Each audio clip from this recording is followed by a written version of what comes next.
Hello and welcome to this morning magic topic I like so much. And I want to convince you, inspire you, get you on board that you design your own morning magic. And it doesn't have to be in the morning, but some time in the day that you take time for yourself, for your thoughts, for your ideas. And I didn't do that in the earlier days. When I was a student, I lived with three other guys in a shared apartment, and we had to get up for the first lesson. It started at 8:15 at the university. We had to get up at 7:30, and we were like shouting through the apartment, "Are you getting up? Are you getting up?" Nope, nope, nope, nope. So we nearly always, not always, missed the first lesson, at least because we were tired of partying yesterday or whatever. Like 7:30 getting up then was just an impossible thought and very, very hard. And then my first job I had in a pharmaceutical company outside of Lucerne. So I had to get the train at 6:30. That meant that I had to get up at 5:45. And this 5 on my alarm clock was so offending to me. I really was so angry at this 5. Like, who would get up at 5 something? It's just ridiculous. I was in denial that I had to get up so early for the whole. It was just a temporary job for the whole 3 months I went there. And the tram, the public transportation, the tram at Zurich main station has this position or this position. So if it arrives, it goes here. And if this tram leaves, it goes further in front until it opens the doors. And I had like 1 minute to go from there to a rather far away track where my train was leaving the train station. And I was like, come on, in the tram. And an elderly man was next to me like, okay, these young guys, these young folks have to stay in bed until the last moment. Yeah, always stressing around. He was just calling me out the whole time. This tram went from here to this other position where it finally opened its doors, and he just gave me its all. He really not yelled at me, but I was called out to go with the last possible tram and blame the tram that I will miss my train. And he will never, probably he doesn't live anymore, but he would never have known that he had such a big impact on me. I really changed my habit of taking the last possible combination of public transportation after that. I really got up a little earlier to catch the earlier tram, that I have more space and more just buffer time between this tram arriving and this tram leaving. And I think that's just so metaphorical for everything we do. If we have enough time to do things, if we are not so much stressed, or just less stressed, or not stressed at all. My husband Ken always says, I don't want to run, so I have to, if I plan something which involves him, I have to plan it the way that he doesn't have to run somewhere. So I learned from him too, to just have a little more time. And that's what I want to inspire you to think of. How do you create your morning routine? You know, like, is your alarm ringing? And then you snooze like 20 times, and then you just have to jump out of bed, jump into the shower, and jump out of the door without a second to breathe slowly? Or are you taking it easy and have enough time and space to even read a book or eat proper breakfast? I'm so hungry in the morning, even when I was getting up at 5:45. That was one reason I had to get some breakfast. So there are non-negotiable parts of your morning, and then there are pieces I'm sure that you are stressed out about, and you could change them. That's the cool thing about all these topics I mention, or all these topics which are so important to me. You can change them from 1 minute to another, you can decide, okay, tomorrow I gift myself 30 minutes more and I will do this and that differently. And you can breathe, you can just enjoy that you're alive. It's not guaranteed that you're alive in the next morning, you know. We can be appreciative and grateful for so many things. And having a little more time to just be and think and eat and chew our breakfast and go out of the house without stressing, and maybe you forgot something, you have to run all the way. Like, just easy. That's so simple, but are you really creating your morning, or are you a victim of your own stressful schedule you are creating for yourself? That's just like the easiest improvement ever. But you can add to that. When we were in Japan in 2015, Mika was still 4 years old, and I really, after 5 weeks of family time, I'm not such a family person. I love my family so much, but I love my me time also so much. So I really craved some me time in these vacations, and we were together 24/7, and that's just like, oh, so not hard, but like, I don't want to see you all the time, Ken and Mika. And then I said, I want a day at home in my pajamas. I love to do that even here. Like, I need a pajama day a week, or at least once per 2 weeks. So Ken was like, okay, you want to stay home in Japan and stay in your pajama all day? Okay, I'm out, bye-bye. Because he thought, when she's so stupid and doesn't use the time in our favorite country and his homeland, then she can take care of the little girl when she's home anyway. So I was at home in my pajamas, but I had to take care of this little 4-year-old monster. Forgive me, Mika, you were a monster. You were 4 years old, part-time, eventually. So the next day I really said, okay, I don't stay home, but you take care of this kid, and I'm gone. I was going to the mountains of Kyoto with the bus, a long bus ride, and just on my own. It was total bliss. And up there I was meditating at the Japanese garden, temple garden, with cute little stone figures in the moss. It was absolutely beautiful. I wanted to go there for years, and I found them online finally. Like, I have to go up there to see them. And I was just in this temple garden meditating over how do I want to change my life, that I'm not so stressed or not such an awful yelling partner and mother.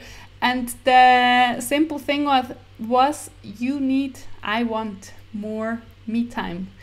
And then I started to get up really early. 4:44 is my favorite time to get up, because it's like a little crazy early.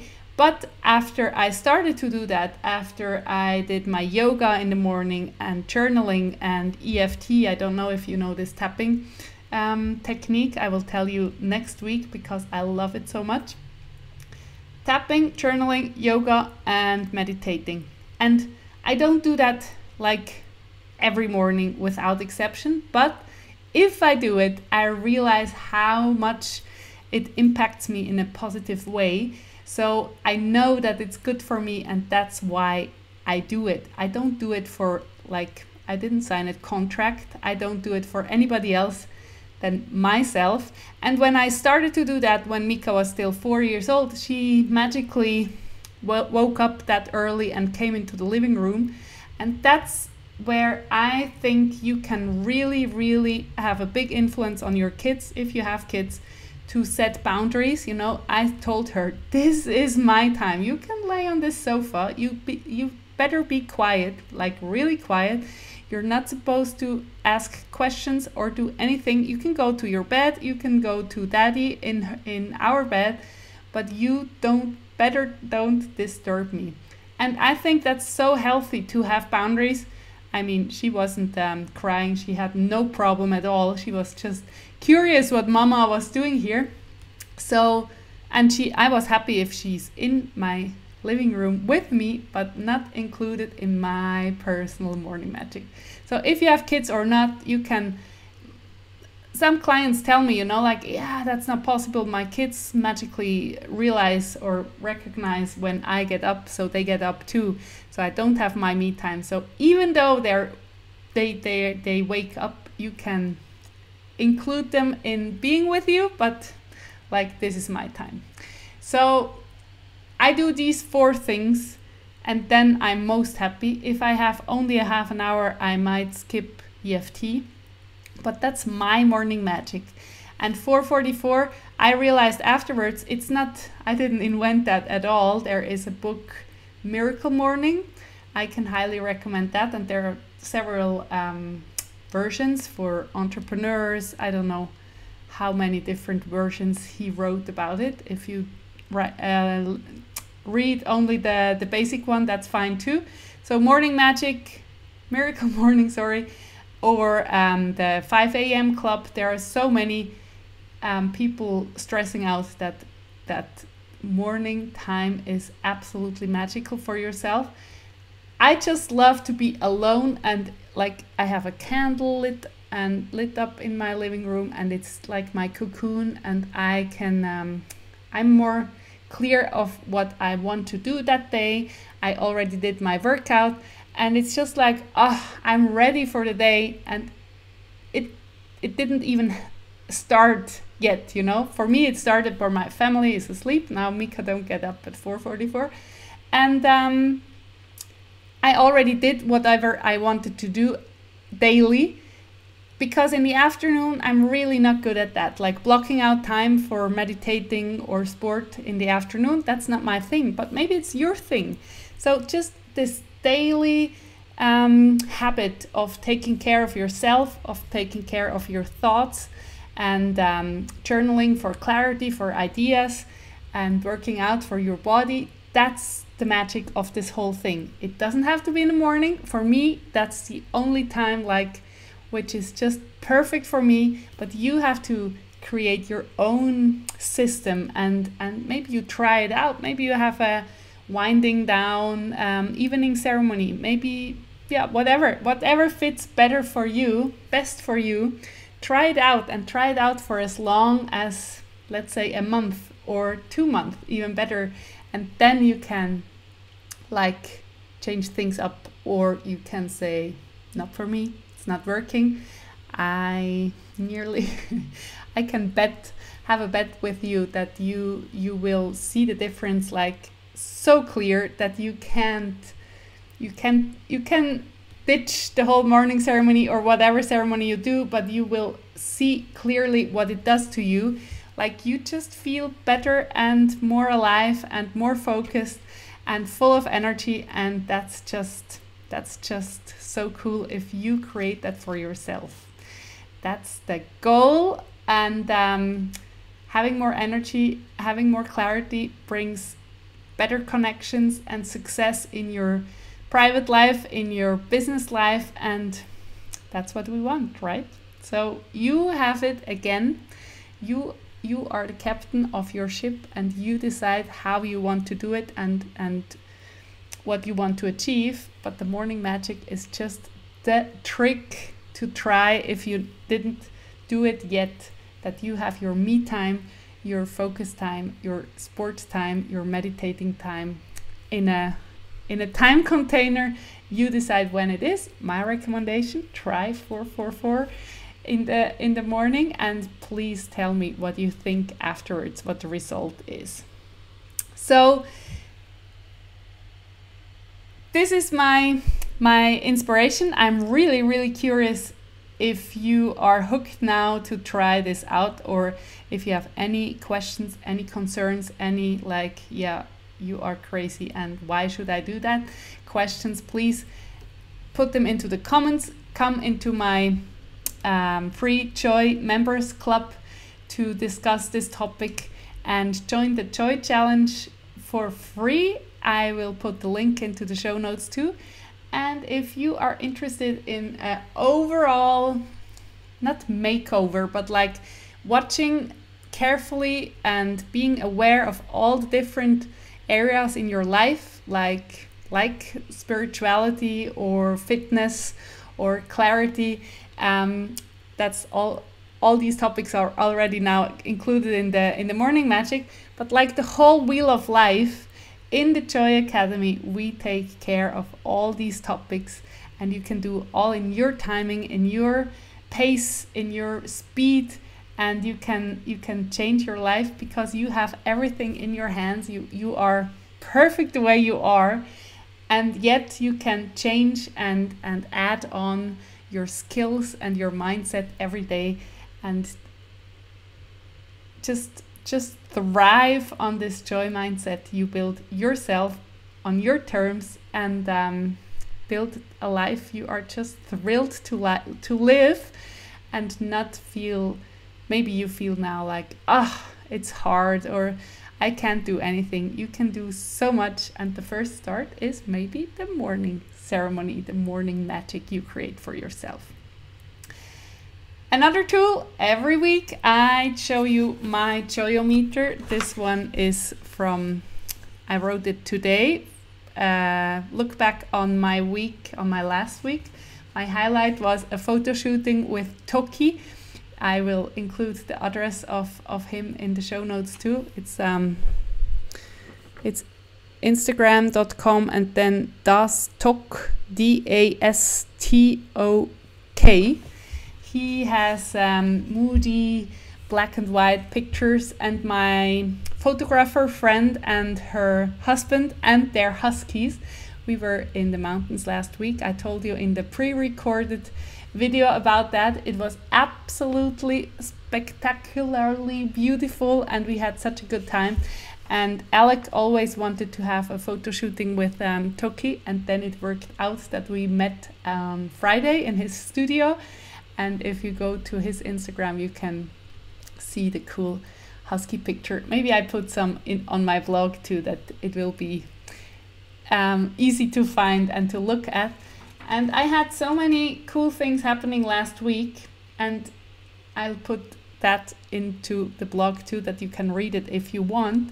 But what I want more than that you read mine, that you write your own Joyometer, and it doesn't have to be this template, but thinking about the highlight of my week. What are you grateful for? What are you working on that to fulfill your dreams? And who inspired me and why? And this made me very happy. All these questions are the focus on the good things. Maybe your week was hard and maybe devastating things happened, but even then, on this paper, it's only the good news. And it just uplifts you, and gratitude is such a powerful feeling, and it's like a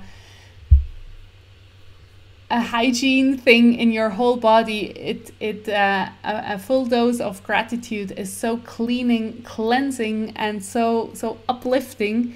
And of course, you have to deal with all the things which are not great, but focusing and being aware of everything what is great is just such a good medicine for having more energy and like a more positive outlook on whatever is going on in your life. So take the free template, and every week I send it to you in my newsletter on Sunday, but any time of the week you can make your Joyometer day on Monday, on Tuesday, on Friday, whichever day you like. And it doesn't have to be every week, like religiously on this day too. You can do whatever you want. That's the cool thing. And that's what I want to inspire the whole world to think, what do I want? How do I want to do it? And then just do it. So think of your morning magic and fill out the Joyometer. And we'll see us next week. And if you have any questions, or if you want to join the Joy Academy and you have any questions there, please tell me. I will answer you personally. Thank you so much for watching, and have a wonderful day, and see you soon. Bye bye.